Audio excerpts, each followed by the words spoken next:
بسم الله الرحمن الرحيم الحمد لله رب العالمين والصلاة والسلام على سيد الأنبياء والمرسلين أما بعد قال الله سبحانه وتعالى في كتابه العظيم أعوذ بالله من الشيطان الرجيم قيامة فمن زحزح عن النار وادخل الجنة فقد فاز وما الحياة الدنيا إلا متاع الغرور صدق الله العظيم. وقال النبي صلی اللہ تعالی علیہ وسلم اذکروا محاسن موتاکم او کما قال علیہ الصلوۃ والتسلیم. اسٹیج پر تشریف فرما استاد الاساتذہ، میرے مربی، میرے مشفق اور علاقۂ میوات کے عبقری شخصیات میں سے اہم شخصیت حضرت مولانا محمد سعید امینی صاحب دامت برکاتہم العالیہ، صدر تحفظ ختم النبوت کی یہاں آمد ہونا ہم سب کے لیے بڑی سعادت ہے. اور اسی طرح مولانا مفتی محمد زاہد حسین صاحب قاسمی، ان کی تشریف آوری، دیگر علماء کرام اور دانشوران قوم و ملت. میں نے قرآن کریم کی آیت پڑھی، ایک حدیث پاک آپ کے سامنے پڑھی بہت مختصر وقت میں، کیونکہ یہ مختصر وقت ہوگا اور لوگوں کے تاثرات اور حضرت چودھری صاحب رحمۃ اللہ علیہ کی خدمات پر روشنی ڈالنا جو پروگرام ہو اس کے اعتبار سے ہی ظاہر بات ہے بات کی جائیں گی. میرا حق نہیں بنتا اور مجھے ہمت بھی نہیں ہوتی کہ میں اپنے استاد کے سامنے کچھ بات عرض کروں، لیکن الحمدللہ انہی کے مرہون منت ہے کہ جو کچھ کہنے کا اللہ پاک نے ہمیں توفیق دی ہے یا کہہ لیتے ہیں، یہ ان کی قربانیوں کی، ان کی محنتوں کا نتیجہ ہے. آج ہم یہ جو اجلاس ہے، یہ جو پروگرام منعقد کیا گیا ہے، صحیح معنی میں تو یہ ہے کہ جو بالکل صحیح بنیادی جو مقصد ہے، وہ بنیادی مقصد یہ ہے کہ چودھری خورشید احمد صاحب رحمۃ اللہ علیہ کے روح کو ثواب پہنچانا، ان کے لیے دعائے مغفرت، بخشش کی دعا کرنا اور درجات بلندی کی دعا کرنا، یہ اصل مقصد ہے میرے ذہن میں. اس کے علاوہ ضمناً بہت سی باتیں ہیں کہ چونکہ ظاہر بات ہے کہ دنیا میں یہ دستور دنیا ہے جانشینی کا. اگر اہم کوئی شخص دنیا سے جاتا ہے تو ان کے وارثین میں سے ظاہر بات ان کو نوازا جاتا ہے. وہ خدمات جو ان کے بڑوں نے کی تھی، وہ خدمات ان کے سپرد کی جاتی ہیں اور ان کو ان پر آمادہ کیا جاتا ہے اور ان کو بتلایا جاتا ہے کہ تمہارے بڑے نے اور تمہارے بزرگوں نے، تمہارے خاندان کے سرپرست نے، قائد نے یہ اس انداز کی خدمت کی، ملک کی اور علاقے کی. آپ کا حق بنتا ہے کہ جس ڈگر پہ وہ حضرات تھے، وہ تھے، اسی ڈگر پہ آپ کو رہنا ہے.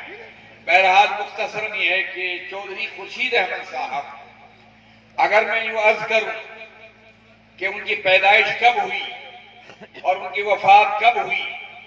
اور ہریانہ گورنمنٹ میں ان کی شمولیت اور کن کن سنوں میں وہ کامیاب ہوئی،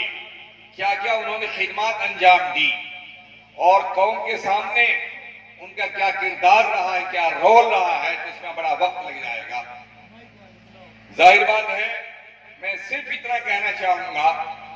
کہ چودھری صاحب مرحوم کو اللہ نے نوازنے کا اتنا بڑا کرم فرمایا اللہ پاک نے کہ جو ہریانہ سرکار نے ہریانہ میں اور جس سرکار میں ان کی شمولیت تھی، ان میں جو کلیدی عہدے ہوتے ہیں، جو جاندار عہدے ہوتے ہیں، جو وہ عہدے ہوتے ہیں کہ جن عہدوں کو حاصل کرنے کے بعد یا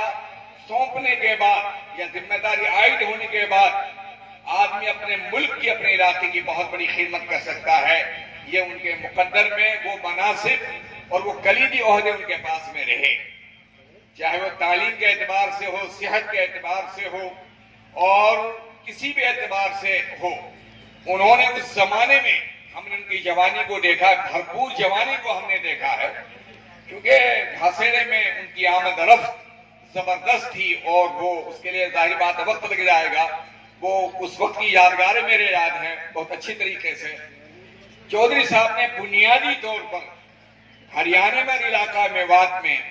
چونکہ تعلیم کا بالکل فقدان سا تھا اور تعلیم کے سلسلے میں قوم پیاسی تھی، انہوں نے بنیادی جو تعلیم تھی پرائمری سے لے کر کے جس کو ہم ابتدائی تعلیم کہتے ہیں، یہاں سے انہوں نے اپنی شروعات کی اور انسانوں کی سہولیات کے لیے، چلنے پھرنے کے لیے، اپنے مال لانے لے جانے کے لیے ان تمام سلسلے میں انہوں نے یہ وہ خدمات انجام دی کہ سڑکوں کا ایک جال بچھوایا، اور اسی طریقے سے انہوں نے روزگار کے لیے فیکٹریاں قائم کرائیں اور انہوں نے بڑے بڑے انہوں نے ایسے کارنامے انجام دیے کہ جس سے قوم کا روزگار بھی وابستہ رہا۔ اور سب سے بڑی خوبی جو ہم نے ان کے اندر دیکھی، قوم سے عوام سے ملنے کے لیے انہوں نے ایک ایسا دن کا انتخاب کیا تھا جو عموماً جمعہ کے دن ہوتا تھا۔ نماز کے وہ پابند تھے اور بہت اہتمام کے ساتھ نماز پڑھتے تھے، قرآن کی تلاوت کرتے تھے، اور جمعے کے دن خصوصاً علماء کرام سے ملاقات کرنا اپنی سعادت سمجھتے تھے۔ علماء کے درمیان علماء کی خدمت میں خود پہنچتے تھے۔ ہمارا معین اسلام اس زمانے میں ہم طالب علم تھے، معین اسلام میں ہمارے اساتذہ کرام جو بڑے بڑے علماء کرام تھے ان کی خدمت میں پہنچتے تھے، اور چودھری صاحب کے استقبال کے جب علماء کھڑے ہوتے تو چودھری صاحب اس وقت انہیں وہیں پر روک دیتے کہ نہیں، یہ آپ کا حق نہیں ہے، یہ میرا حق ہے، میں آپ کا استقبال کروں اور میں سرہانہ نہیں بیٹھوں گا۔ تو ان کے اندر علماء نوازی تھی اور علماء کا ان کے اندر ایک مقام تھا اور علماء کی عظمت کو وہ جانتے تھے، اور عملی طور سے انہوں نے پوری زندگی اس کو نبھایا بھی۔ یہی وجہ ہے کہ آج چودھری آفتاب صاحب سلمہ اللہ تعالی ان کی اسی روش پر ہیں، اسی ڈگر پر ہیں۔ بہرحال وہ قوم کے سچے رہبر تھے اور قوم کے سچے نمائندہ تھے۔ اب بات یہاں جاتی ہے، ہمارے بڑے نے، ہمارے قائد نے اور ہمارے رہبر نے، قوم کے رہبر نے اتنی بڑی خدمت انجام دی، اور اتنے بڑے علاقے میں جو اتنا سادہ علاقہ اور خاندگی اس انداز کی تھی کہ میں سمجھتا ہوں کئی کئی گھروں میں کوئی پڑھا لکھا آدمی نہیں ہوتا تھا، اس زمانے میں اپنی قوم کے درمیان رہ کر کے ان کی زبان کو تسلیم کرتے ہوئے، ان کی زبان کو سمجھتے ہوئے یہ اشارہ کیا کہنا چاہتا ہے، میں سمجھتا ہوں اس خاندان کی وہ خوبی رہی کہ رشوت لینا نعوذ باللہ میں سمجھتا ہوں کہ تاریخ میں ہے ہی نہیں۔ اللہ ان کی آج تک بھی حفاظت فرمائی ہے اور آئندہ بھی حفاظت فرمائے۔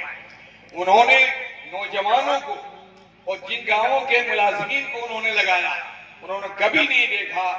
کس بال کا ہے، کس گوت کا ہے، کس پارٹی سے اس کے تعلق نہیں، انہوں نے یہ دیکھا یہ قوم کا بچہ ہے،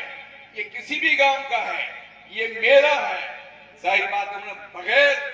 لاگ لپیٹ کے اور بغیر تفریق کے اور بغیر امتیاز کے انہوں نے ہر ایک کو اپنا سمجھ کر کے، اور ان کے ذہن میں یہ بات تھی